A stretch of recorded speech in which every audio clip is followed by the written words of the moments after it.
Salam sejahtera, terima kasih karena bersama dengan saya di Nazilin Unity Channel. Hari ini, kerusi-kerusi sasaran dan keyakinan amanah di Kelantan.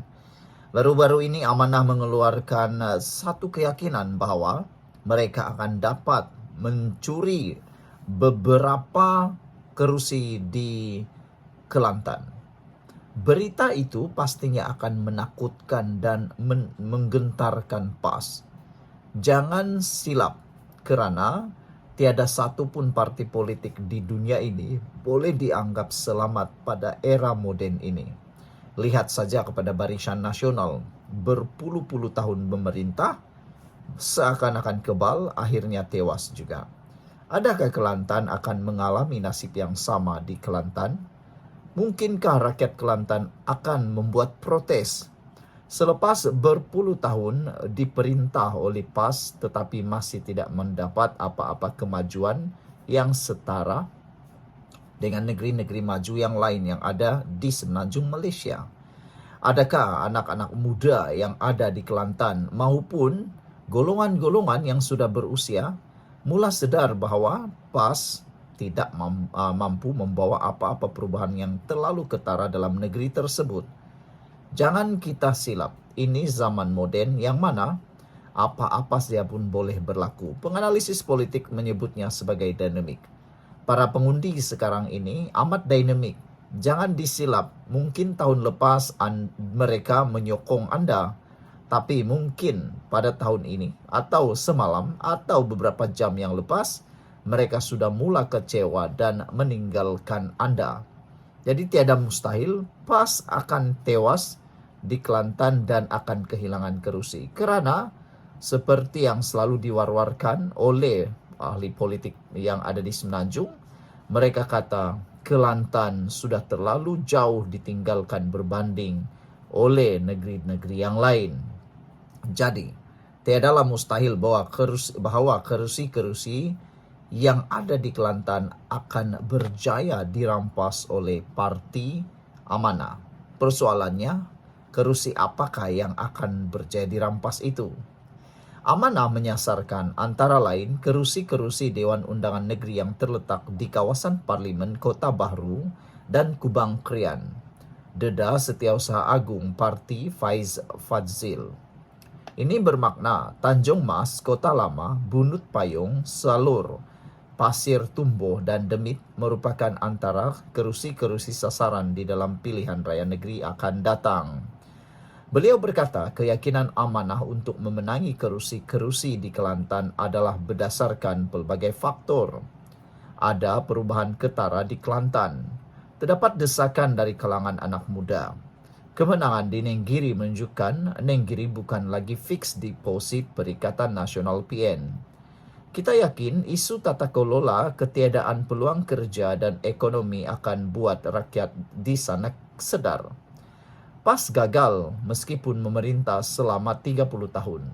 Tetapi tiada pembangunan untuk rakyat, kata Faiz. Beliau berkata demikian ketika mengulas pengumuman Presiden Amanah Datuk Seri Muhammad Sabu dalam kenyataan konvensyen amanah baru-baru ini. Muhammad yakin amanah boleh memenangi belasan kerusi di Dewan Undangan Negeri di Kelantan dalam siri pilihan raya akan datang. Para penganalisis politik pula yakin amanah boleh berbuat demikian berdasarkan kepada kerjasama di antara Barisan Nasional BN dan Pakatan Harapan PH. Amanah ialah parti komponen Parti Pakatan Harapan PH. Dalam pada itu, beliau turut menyatakan amanah mahu bertanding di 8 Dewan Undangan Negeri di dalam pilihan raya negeri Sabah. Walau bagaimanapun perkara tersebut masih dirunding dan belum diputuskan. Sekian dulu untuk kali ini. Jangan lupa tinggalkan komen anda. Salam sejahtera. Terima kasih karena bersama dengan saya di Nazilin Unity Channel. Menuduh Perdana Menteri Anwar Ibrahim sebagai satu derhaka. Sebagai derhaka adalah satu fitnah yang jahat. Itu kata backbenchers menyelar pembangkang hari ini. Kelab penyokong kerajaan Madani, Backbenchers Club BBC menemplak tuduhan Ketua Pembangkang di Dewan Rakyat semalam yang menuduh Perdana Menteri Anwar Ibrahim sebagai derhaka terhadap institusi diraja berkaitan isu titah edendum. Kelab itu dalam satu kenyataan menegaskan tuduhan pembangkang adalah fitnah jahat kerana Datuk Seri Anwar Ibrahim sendiri telah mengesahkan titah tersebut tidak pernah diserahkan kepadanya. Malah, urusan berkaitan titah edendum adalah di bawah bidang kuasa Jabatan Peguam Negara dan bukan di bawah tanggungjawab Anwar sebagai Perdana Menteri.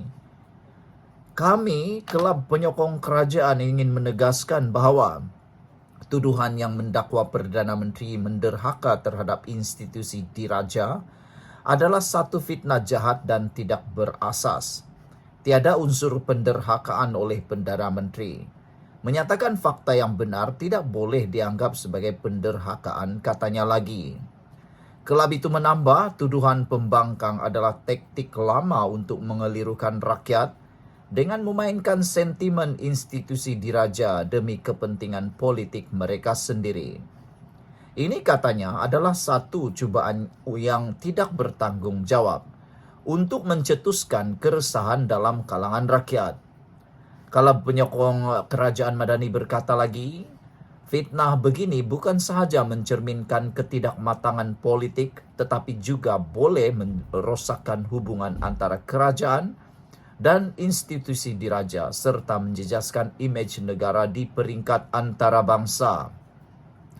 Ketua pembangkang seharusnya lebih bertanggung jawab dalam mengeluarkan kenyataan, bukan menyebarkan dakwaan tidak berasas demi kepentingan politik semata-mata, katanya lagi.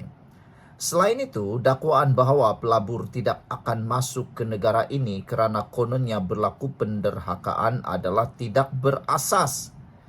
Keputusan pelabur bergantung kepada kestabilan ekonomi, polisi mesra pelabur, dan keyakinan terhadap kepimpinan negara.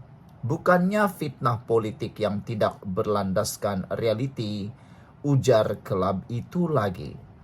Menjadi persoalan daripada netizen ialah, kalaulah di luar Dewan Parlimen, beranikah ketua pembangkang ini menyatakan atau mengeluarkan kenyataan yang sama terhadap Anwar Ibrahim? Ada yang penyokong daripada Pakatan Harapan Barisan Nasional Kerajaan Perpaduan mencabar ketua pembangkang keluarkan kenyataan yang sama di luar Dewan Parlimen. Nak lihat sejauh mana beraninya mereka menggunakan isu ini di luar Parlimen. Manalah tahu akan kena saman lagi, kata netizen. Kalau betul ketua pembangkang ini ikhlas nak menuduh Kerajaan Perpaduan Anwar Ibrahim dan Anwar Ibrahim sebagai seorang yang penderhaka, apa kata ketua pembangkang bawa isu itu di luar Parlimen? Mahu tengoklah kan? Manalah tahu kena saman lagi pula ketua pembangkang ini. Sekali lagi, apa yang pentingnya di sini ialah dakwaan kononnya pelabur tidak akan masuk ke negara ini kerana berlakunya penderhakaan adalah tidak berasas. Pertama sekali, penderhakaan tidak berlaku. Anwar Ibrahim tidak derhaka kerana seperti yang dinyatakan oleh kelab pembangkang ini, titah edendum itu tidak pernah diterima oleh Anwar Ibrahim. Yang kedua, Anwar Ibrahim tidak mau campur tangan dalam urusan ketua peguam negara. Entahlah, kalau Perdana Menteri yang lepas mungkin akan campur tangan. Tapi Anwar Ibrahim tak akan campur tangan. Bukankah itu satu berita yang baik yang dikehendaki oleh rakyat? Selain daripada itu, siapa kata pelabur tidak mahu masuk ke negara ini? Lihat saja pencapaian negara dari segi ekonomi pelaburan sekarang. Malaysia kembali menjadi intaian ataupun menjadi diintai, negara yang diintai untuk terus dilabur mendapat pelaburan daripada luar negara. Fakta-fakta sudah menunjukkan bahawa Malaysia kembali menjadi tempat pusat pelaburan dunia. Jadi apa yang merepeknya di sana? Apa yang ketua pembangkang merepek? Itu semua adalah tidak berlandaskan realiti. Sekian untuk kali ini, jangan lupa tinggalkan komen Anda. Salam sejahtera, terima kasih karena bersama dengan saya di Nazilin Unity Channel. Paling menarik hari ini dalam konten saya yang mendapat perhatian penuh ialah apabila Ketua Penerangan PAS Ahmad Fadli Saari secara sinis membandingkan Perdana Menteri Anwar Ibrahim dengan watak inspektur filem Bollywood kerana kerap mengubah keputusan kerajaan. Daripada isu ini, banyak yang memberikan komen bukannya terasa ataupun makan hati, malahan mereka ketawa dengan Ketua Penerangan PAS ini. Pertama, kata netizen, mereka kata sekurang-kurangnya Anwar Ibrahim jadi Inspektur Sab. Inspektur Sab dalam filem-filem Bollywood yang pernah saya tonton, tak tahulah Anda pernah tonton atau tidak, saya pernah tonton. Inspektur Sab ini ialah pengubah kepada keadaan atau situasi. Daripada yang kalah menjadi menang, daripada yang salah kepada benar, daripada menangnya penjahat, akhirnya starring yang menang ataupun hero yang menang. Jadi kalau benarlah seperti yang disebut oleh Ketua Penerangan PAS ini, maka dia silap. Sebenarnya dia silap mengambil contoh. Inspektur Sab di dalam filem Bollywood membawa watak yang baik. Inspektur Sab ini ialah mengubah keadaan daripada yang jahat kepada yang baik. Dia mengalahkan si penjahat dengan kekuatannya. Biasanya apabila Inspektur Sab ini datang, dia akan menjadi orang yang paling ditakuti oleh musuhnya. Jadi persoalan netizen kepada Fadli Saari ialah mungkin dia dah bergegar takut, lutut dah bergetar apabila mendengar nama Inspektur Sab Anwar Ibrahim. Jadi rupa-rupanya Fadli Saari ini dia tersilap pilih. Dia tersilap pilih Inspektur Sab untuk membandingkan Anwar Ibrahim. Anwar Ibrahim ya betul lah, dia itu Inspektur Sab yang membawa kebaikan, menangkap penjahat, menangkap perasuah, menangkap apa lagi ya, penyakau, dan lebih penting lagi, dia bukan kluster fitnah. Sekurang-kurangnya Anwar Ibrahim itu bukan kluster fitnah. Macam pemimpin-pemimpin yang terlibat lah kan, antaranya pemimpin-pemimpin PAS yang sekarang ini dah terkenal dengan sifat memfitnah. Sekurang-kurangnya Anwar Ibrahim tidak masuk dalam kluster fitnah. Yang kamu cakap Anwar Ibrahim itu Inspektur Sab, betul lah tuh. Dia menyelamatkan negara, dia menyelamatkan masyarakat, dia membela orang miskin, dia membela orang yang tertindas. Orang tertindas nih, orang-orang miskin. Banding dengan 33 bulan pemerintahan sebelum ini, apa yang ada? Inspektur Sab pun tiada, yang ada entah inspektur apa yang ada. Yang ada hanya duta yang bertaraf menteri, yang bila ditanya apa pencapaiannya, entahlah, aku pun tak tahu. Kamu senaraikanlah sendiri, manalah tahu ada kan yang aku tak tahu.